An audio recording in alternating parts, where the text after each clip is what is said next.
দর্শক, ঠিক যেমনটা আপনারা জানেন, আর অল্প কিছুক্ষণের মধ্যেই তারেক রহমান নির্বাচন কমিশনে আসবেন এবং তার এই উপস্থিতিকে কেন্দ্র করেই কিন্তু আমরা খেয়াল করছি সমগ্র দেশের নেতাকর্মীরা এখানে আসছেন এবং তারা উপস্থিত হচ্ছেন। এবং যে বিষয়টি নিয়ে সারা বাংলাদেশের মানুষের একটা প্রশ্ন থেকেই যায় যে আইন শৃঙ্খলা বাহিনীর ভূমিকাটা, ঠিক আপনারা যেমনটা জানেন তার এই বাংলাদেশের প্রত্যাবর্তনকে কেন্দ্র করেই কিন্তু আমরা খেয়াল করছি আইন শৃঙ্খলা বাহিনীর জায়গা থেকে কিন্তু তারা সর্বোচ্চ পরিমাণে তারা চেষ্টা চালিয়ে যাচ্ছেন। এবং বর্তমানে আমরা সরাসরি যুক্ত হয়েছি আগারগাঁও নির্বাচন অফিস থেকে। ঠিক যেমনটা আপনারা দেখছেন, এখানে কিন্তু আইন শৃঙ্খলা বাহিনীর কিন্তু একটা সড়ক উপস্থিতি আমরা খেয়াল করছি। ঠিক সকালের পরপরই কিন্তু আমরা খেয়াল করলাম এখানে বেশ কয়েক স্তরের আইন শৃঙ্খলা বাহিনীর কিন্তু একটা টহল এবং পাশাপাশি তারা কিন্তু এখানে উপস্থিত হচ্ছেন। ঠিক যেমনটা দেখছেন, আমরা বর্তমানে কিন্তু দাঁড়িয়ে রয়েছে একদম নির্বাচন কমিশনারের একদম প্রথম যে ভবনটি রয়েছে সেই ভবনের সামনে। এবং সেই সকাল থেকেই আমরা আপনাদেরকে আপডেট দেওয়ার চেষ্টা করছি। বর্তমানে আপনারা দেখছেন যে আইন শৃঙ্খলা বাহিনীর কিন্তু একটা সড়ক উপস্থিতি আমরা এখানে খেয়াল করছি, যেহেতু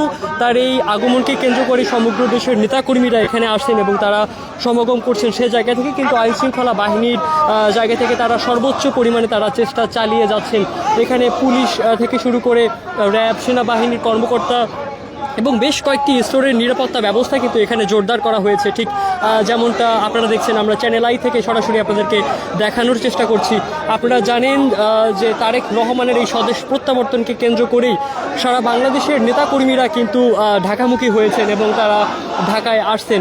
এবং যেহেতু জনগণের একটা উপচে পড়া ভিড় আমরা খেয়াল করলাম, তিনি এই দেশে প্রত্যাবর্তনের পরপরই কিন্তু আমরা খেয়াল করছি যে জনগণের একটা উপচে পড়া ভিড় সবসময় তার দেয়া কর্মসূচি, অর্থাৎ তিনি যে জায়গাগুলোতে আসছেন সেই জায়গায় কিন্তু আমরা খেয়াল করছি যে অসংখ্য নেতাকর্মী কিন্তু এখানে আসেন এবং তারা উপস্থিত হন। সে জায়গা থেকে আইন শৃঙ্খলা বাহিনী কিন্তু সর্বোচ্চ পরিমাণে তাদের জায়গা থেকে চেষ্টা চালিয়ে যাচ্ছেন আইন শৃঙ্খলা রক্ষার্থে।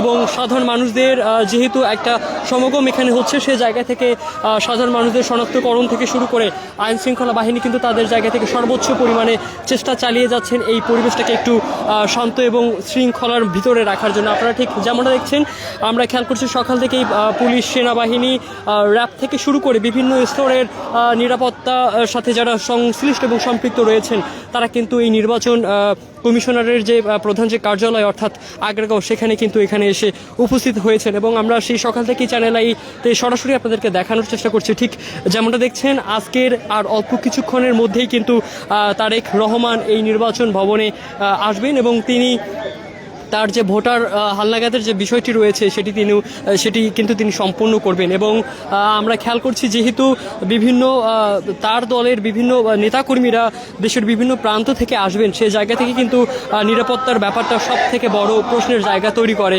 এবং আমরা খেয়াল করছি তার এই আশাকে কেন্দ্র করেই কিন্তু সাধারণ মানুষের যে একটা উপচে পড়া ভিড় সেটি কিন্তু অনেকটাই দৃশ্যমান। এবং আপনারা ঠিক যেমনটা দেখছেন, বর্তমানে আমরা রয়েছি আগারগাঁও নির্বাচন কমিশনের কার্যালয়ের একদম সামনে। এবং আপনারা ঠিক যেমনটা দেখছেন, এখানে কিন্তু অসংখ্য নেতাকর্মী কিন্তু এখানে এসে উপস্থিত হচ্ছেন এবং তারা বিভিন্ন স্লোগানে কিন্তু মুখরিত করছেন।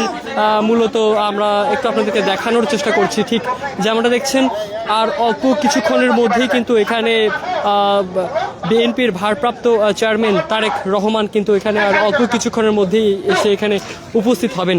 এবং আপনারা ঠিক যেমনটা দেখছেন, যেহেতু সকাল থেকেই তার দলীয় নেতাকর্মীরা এখানে আসছেন এবং উপস্থিত হচ্ছেন, সেই জায়গা থেকে কিন্তু আইন শৃঙ্খলা বাহিনীর সাথে যারা সম্পৃক্ত রয়েছেন অর্থাৎ আইন শৃঙ্খলা রক্ষার্থে যারা নিয়োজিত রয়েছেন তারা কিন্তু তাদের জায়গা থেকে একটা শৃঙ্খলার মধ্যে নিয়ে আসার জন্য তারা সর্বোচ্চ পরিমাণে দায়িত্ব এবং ভূমিকা পালন করছেন। একটু আপনাদেরকে দেখানোর চেষ্টা করছি। ঠিক যেমনটা দেখছেন, একদিকে নেতা কর্মীদের সড়ক উপস্থিতি আর অন্যদিকে আইন শৃঙ্খলা বাহিনীর শক্ত অবস্থান, যেটি নিঃসন্দেহে আজকের এই যে পরিবেশটি রয়েছে, অর্থাৎ আর অল্প কিছুক্ষণের মধ্যেই যে তারেক রহমান নির্বাচন কমিশনের কাছে আসবেন, সেই জায়গা থেকে কিন্তু বলাই যায় যে বর্তমান যে পরিস্থিতিটি রয়েছে সেটি কিন্তু আইন শৃঙ্খলা বাহিনীর একটি বিশেষ অবদানও বটে। পরবর্তী আপডেট নিয়ে আমরা আবারও আপনাদের সাথে সরাসরি সম্পৃক্ত হওয়ার চেষ্টা করব।